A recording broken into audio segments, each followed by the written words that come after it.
Each gift certificate sold yesterday by a certain bookstore cost either $10 or $50. If yesterday the bookstore sold more than 5 gift certificates that cost $50 each, what was the total number of gift certificates sold yesterday by the bookstore?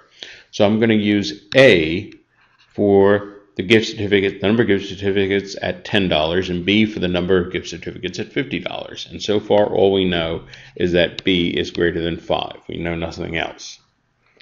So statement number 1 tells us that yesterday the bookstore sold fewer than 10 gift certificates at the cost of $10 each. So A is less than 10. Well, all we know is that A is less than 10, but we have no idea how many gift certificates were sold total. B is greater than 5, so we could have sold 6 gift certificates at the $50. We could have sold 1,000 gift certificates at the $50 value.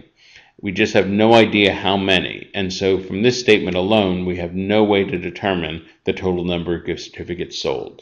So this statement by itself is insufficient.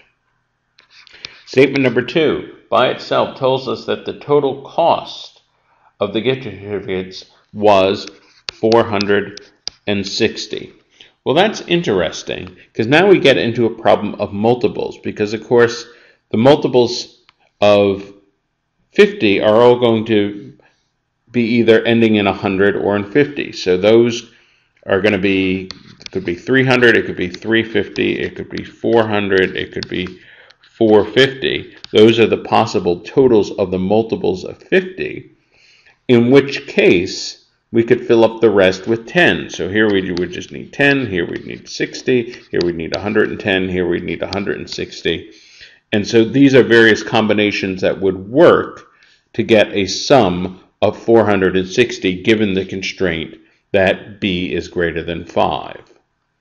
So all of these represent a different number of gift certificates.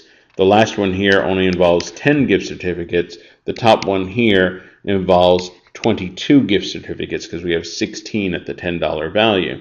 So there's no way to determine the total number of gift certificates given this statement. So this statement by itself is insufficient. Well, now let's combine the statements. So now we know that A has to be greater than 10. So we can't have 11 gift certificates. We can't have 16 gift certificates at the $10 value.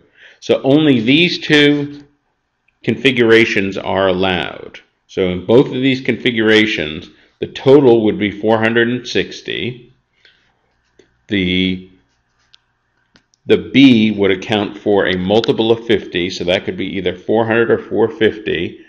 Here we would have 9 of the $50 gift certificates and 1 of the $10 gift certificates, for a total of 10 gift certificates. Here we would have 8 of the $50 gift certificates and 6 for a total of 14 gift certificates.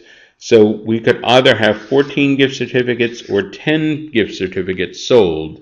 Both of those would be allowed given the combined restraint. So even with both conditions combined, we're still not able to determine precisely how many gift certificates did the bookstore sell yesterday. So we still do not have sufficient information. Combined, they are insufficient, and the answer is E.